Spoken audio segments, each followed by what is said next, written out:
नमस्कार, अस्सलामु अलैकुम। लाइव हिंदुस्तान पर आप देख रहे हैं वीडियो शो दीन दुनिया। मैं हूं इमरान खान। ईरान के supreme leader Syed Ayatollah Ali Khamenei नसीहत पर नसीहत देते रहे, लेकिन अरब मुल्कों ने इस पर कान तक नहीं दिया। लेकिन अब इमाम खामनेई की कही हर एक बात सच साबित हो रही है। पिछले एक साल से ईरान के रहबरे मुअज्जम कहे जाने वाले आयतुल्लाह खामनेई अपने हर पैगाम में अरब ममालिक को चेता रहे थे, मुस्लिम मुल्कों को समझा रहे थे कि सब मिलकर एक होकर इसराइल की आक्रामकता का मुकाबला करो। हाल ही में तो उन्होंने ये भी कहा था कि मुस्लिम और गैर मुस्लिम हर मुल्क को इसराइल के युद्ध अपराधों के खिलाफ आवाज उठानी चाहिए, लेकिन मिडिल ईस्ट के मुल्क तो जैसे ईरान से बुग़्ज़ पाले हुए हैं और इसका नतीजा अब सामने आना शुरू हो गया है। जी हां, इसराइल ने कतर की राजधानी दोहा में घुसकर एयर स्ट्राइक की। उसके लड़ाकू जहाज कतर के एयर स्पेस में घुसे, बमबारी की और सही सलामत लौट गए। निशाना थी हमास की वो लीडरशिप जो इसराइल से बातचीत की रणनीति बना रही थी। इसराइल ने अपने दोस्त कतर की पीठ पर छुरा भोंकते हुए उसकी राजधानी में रिहायशी इलाकों में बम बरसा दिए। तो ये भी सुन लीजिए कि इसराइल के टारगेट पर कौन थे, लेकिन वो बाल बाल बच गए। कहा जा रहा है कि हमास के वो नेता जिन्हें इसराइल टारगेट करना चाह रहा था, खलील अल हय्या हैं, जो विदेश में हमास के सबसे प्रभावशाली लीडर बन के उभरे हैं। 2014 में इसराइल के साथ सीज़फायर कराने में उनकी बड़ी भूमिका रही। इसराइल 2007 और 2014 में 2 बार उनके घर पर बमबारी कर चुका है। पहली बार हय्या के करीबी रिश्तेदार और दूसरी बार इनके बड़े बेटे, बहू और 3 पोतों को भी जान से हाथ धोना पड़ा था। लेकिन मिडिल ईस्ट का एक न्यूज़ चैनल बता रहा है कि जिस वक्त हमला हुआ उससे कुछ देर पहले ही खलील अल हय्या ज़ोहर की नमाज पढ़ने मीटिंग रूम छोड़कर बाहर निकल गए थे। वो बाल बाल बच गए। इस हमले में 5 लोग मारे गए हैं। अब कतर लकीर पीट रहा है। यही बात इमाम खामनेई अरब मुल्कों को समझा रहे थे, लेकिन अमेरिका पर निर्भर तेल की दौलत से मालामाल अरब मुल्कों को ईरान से खतरा लगता है। अरब मुल्कों को तो ये भी लगता है कि ईरान और इसराइल मिले हुए हैं, तो कोई कहता है कि ईरान और अमेरिका अंदर से साथ हैं। ईरान में Hamas political wing chief Ismail Haniyeh को तो फिर भी इसराइल ने खुफिया तरीके से जासूसों के जरिए ख़त्म करवाया था, लेकिन कतर में तो इसराइल ने घुसकर डंके की चोट पर हमला किया और कतर में मौजूद अमेरिका और उनके एयर डिफेंस सिस्टम कुछ नहीं कर पाए। वहीं सोशल मीडिया पर लोग चर्चा कर रहे हैं कि इस्राएली फाइटर जेट जब कतर पर हमले के लिए आए तो अरब देशों में मौजूद किसी एयरबेस से ब्रिटेन के ऑयल टैंकर वाले जहाज़ उड़े, फिर हवा में ही उनमें फ्यूल भरा गया। इसके बाद ब्रिटेन के वो हवाई जहाज़ वापस किसी अरब देश में मौजूद अमेरिकी एयरबेस पर आकर खड़े हो गए। इतना ही नहीं, चर्चा है कि सीरिया या शाम के एयर स्पेस का इस्तेमाल इसराइल ने कतर पर हमले के लिए किया था। हालांकि लाइव हिंदुस्तान इस तरह की खबरों की सच्चाई की तस्दीक नहीं करता। लेकिन अगर ऐसा हुआ है तो सोचिए कि सीरिया में बशर अल असद की हुकूमत गिराने का मकसद अब जाकर हासिल हुआ है। Middle east expert Shaukat Bharti अक्सर कहते हैं कि सीरिया की अबू मोहम्मद जौलानी सरकार अमेरिका, तुर्की, इसराइल और अरब देशों का मोहरा है, लेकिन इसराइल अब सीरिया का इस्तेमाल अरब मुल्कों के ही खिलाफ कर रहा है।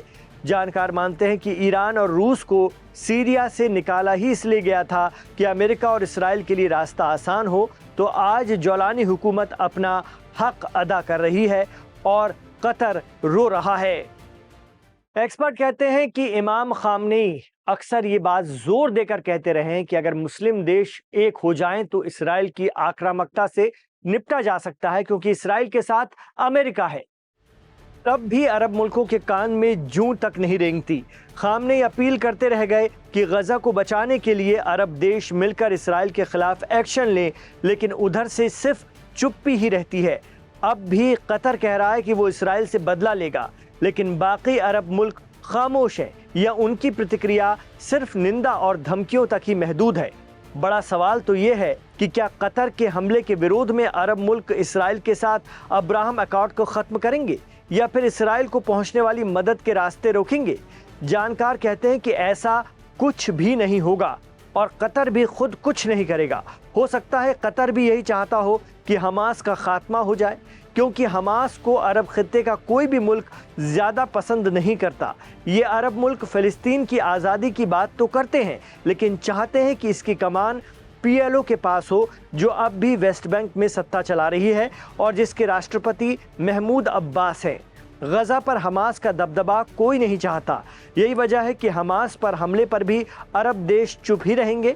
हाँ, कतर के अंदर घुसकर हुए हमले पर थोड़ा बहुत कुछ कह दें तो कह दें, वरना इसराइल का ये घोड़ा यूं ही आगे बढ़ता चला जाएगा। इसे रोकना सिवाय ईरान के किसी के बूते की बात नहीं है। ये हुक्मरान ये अमेरिका पर और वेस्टर्न ममालिक पर निर्भर हैं। अपनी जो भी छोटी मोटी इनकी ताकत है, आर्थिक ताकत हो, सैनिक ताकत हो, सियासी पावर हो, डिपेंडेंट है। इनके सेनाओं में और इनके हुकूमतों में अमेरिका के बहुत सारे पले हुए एजेंट्स पाए जाते हैं। तो क्योंकि वो इतना ज़्यादा निर्भर और डिपेंडेंट है वेस्ट पर, इसलिए वो वेस्ट का जो इतना अहम हिस्सा इसराइल, उसके खिलाफ एक्शन नहीं लेंगे मिलकर। हाँ, लेकिन अगर सवाल उठ रहा है अरब ममालिक की जनता के बारे में, तो वो तो बेचैन है इसराइल का मुकाबला करने के लिए, लेकिन यही हुकूमतें उन्हें ये मुकाबला करने नहीं देती हैं और रुकावट बनती है इस रास्ते में। तो फिलहाल इसका कोई ख़ास गुंजाइश नज़र नहीं आ रही है। अलबत्ता ये सवाल सिर्फ अरब ममालिक के बारे में पूछा जाना नहीं चाहिए। कतर पर जो ये हमला हुआ है, जिसपे कतर पर हमला हुआ, कतर को बचाने की अब कोशिश भी किसी ने नहीं की, जबकि वो अमेरिका का मिलिट्री एलाय है। अमेरिका ने भी बचाने की कोई कोशिश नहीं की, बाद में थोड़ा सा अफसोस का इजहार किया। कतर जिस पर यह हमला हुआ है, कई सारे जो बड़े अरब देश हैं, हत्ता खाड़ी के बड़े अरब देश, उनसे इसके इतने गहरे संबंध नहीं हैं जितने गहरे संबंध आर्थिक, सैनिक वगैरह इसके तुर्की के साथ हैं, टर्की के साथ हैं। और हमें यही सवाल इन गैर अरब ममालिक के बारे में भी पूछना चाहिए, ख़ास तौर पर टर्की के बारे में। क्या वो कोई एक्शन लेंगे? फिलहाल तो हमें वो भी एक्शन लेते हुए नज़र नहीं आ रहे। दर हकीकत इस वक्त ये हालात को देखते हुए वो चीज़ जो ज़्यादा रियलिस्टिक है, संभावना के सीमा में है, वो ये है कि बजाय इसके कि हम इन हुकूमतों से, चाहे वो अरब हों, चाहे वो गैर अरब मुस्लिम हुकूमतें हैं जो कतर को अपना बरादर, दोस्त वगैरह बताती हैं, बजाय इसके कि हम इनसे ये एक्सपेक्ट करें कि ये इनकी हुकूमतें मिलकर इसराइल के ख़िलाफ़ कोई बड़ा एक्शन लें, हम फ़िलहाल इनसे दो चीज़ों का मुतालिबा कर सकते हैं और डिमांड। और एक ये है कि वो अपनी पब्लिक और आवाम को मुकाबला करने दें, आर्थिक एतबार से, मीडिया के एतबार से, हर एतबार से उन्हें आज़ाद छोड़ें, उन पर जबर न करें कि वो इसराइल को और अमेरिका को सपोर्ट करें।